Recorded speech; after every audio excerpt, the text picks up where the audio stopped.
The Last House might have one of the dumbest premises I've heard in a while. In case you've been living under a rock, The Last House is a new Netflix original movie that's currently the #1 most streamed movie on the platform at the time of this recording. The premise is a family one day discovers during a rainstorm that they physically cannot leave their house. The doors won't open, the windows won't break, and they can't smash through the wall. They're just stuck. And somehow, I completely bought into it. The movie follows a family of four: a mom, a dad, their son, and their youngest daughter, and their dog. As they slowly realize this isn't just happening to them, everyone else on their block is trapped too. What surprised me is that the movie didn't immediately turn into chaos. In fact, at first, it's actually kinda wholesome. The family starts spending more time together, and the dad even begins communicating with the neighbors via dry erase board, despite barely ever talking to them before this whole thing even happened. For a little while, being trapped brings everyone a lot closer together. The movie also does a surprisingly good job making the situation feel very uncomfortable. I caught myself feeling anxious seeing this family realize their entire world being reduced to just one house. It honestly feels like an extreme version of the 2020 lockdown,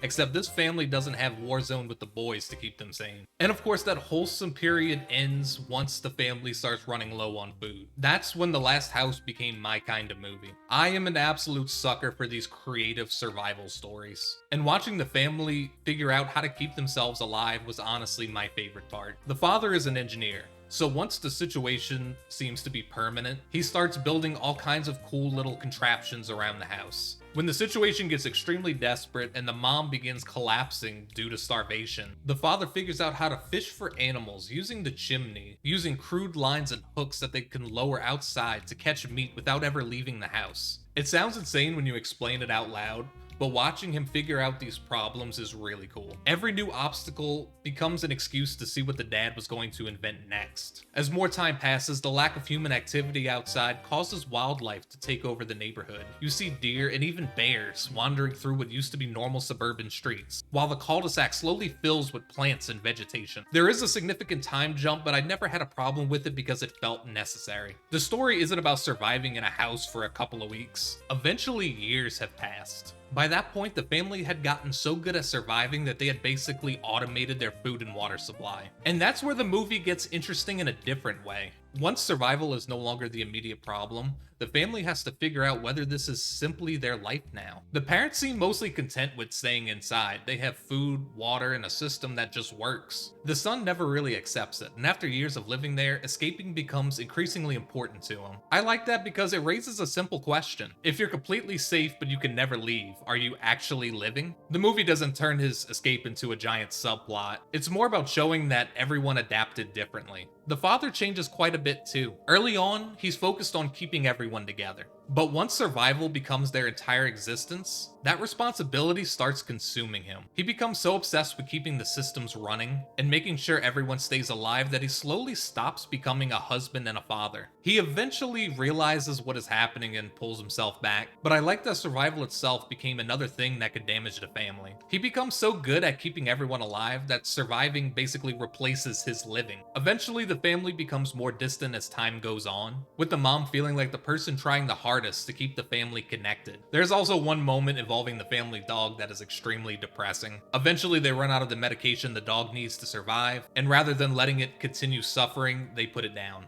Old Yeller style. That was one of the moments where the reality of their situation hit the hardest. The dad can build all these clever systems to keep the family alive and fed, but there are still problems he can't engineer his way out of. Speaking of the dad, for the first quarter of the movie, I swore this dude was just gonna kill the whole family. He's very, very creepy. I don't know if it's his acting style or just his personality, or maybe that was the point the whole time, but my goodness, he gave me the chills. He is just an incredibly unsettling dude. Then the survival part kicks in and the creepy dad becomes MacGyver and starts constructing half the stuff that keeps the family alive. Outside of him, the acting is fine. Nobody really stood out to me, but nobody actively hurt the movie either. The dad simply gets the most interesting material. Despite this technically being some kind of horror movie, the creatures are really not the focus for most of it. You barely see them until later, and then when you finally do, they kind of look like Davy Jones from Pirates of the Caribbean. The younger daughter seems to understand the creatures more because of the books she reads, as well as her seeing the monsters from outside the window. Eventually, once the family has become completely numb and comfortable with their routine, the creatures manage to break in and destroy the food and water systems they have spent years creating. I like that timing. For most of the movie, the threat is starvation and isolation. Then, right when these people have finally mastered their environment, something comes along and destroys that security. The movie never gives a definitive explanation as to what the creatures are, or who sealed the houses, or why any of this even happened in the first place. You are definitely led to believe that the creatures have something to do with it, especially because they appeared during the rain, but it stays ambiguous.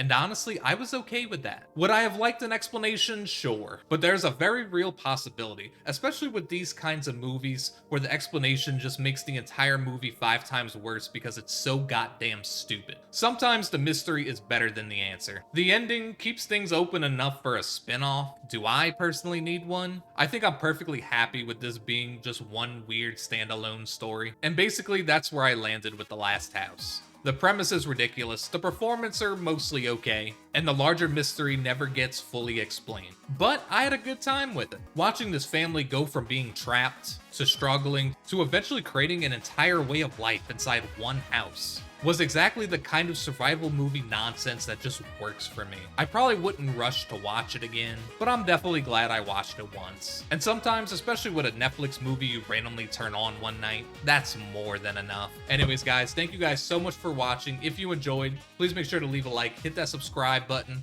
I do movie reviews all the time. Comment down below any constructive criticism for the channel or a movie you want to see me review next, and hopefully, I will see you next time.